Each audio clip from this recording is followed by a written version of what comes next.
যুবকের সেজদা আল্লাহর আরশ কাঁপা ওঠে।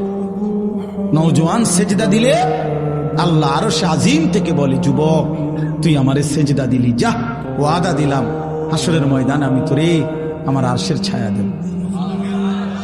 বাহ বাহ, তোরে আমি পাশে বসাবো নওজোয়ান, তুই স্টেজে বইবি, স্টেজে বসবি, বাকিরা তাকায় দেখবে বাপরে আমগো এলাকার হেতে দি বাদশাহ। আল্লাহ তৌফিক দান করুন। চলেন এই আয়াতগুলোর তর্জমা বলি, শুধু তর্জমা। আল্লাহ তাআলা বলেন, কাল্লা ইদা দুক্কাতিল আরদু দাক্কান দাক্কা। বান্দা শুনো, যত লাফালাফি ফালাফালি করো মনে রাখো তুমিও একদিন থাকবা না, পৃথিবীও একদিন থাকবে না।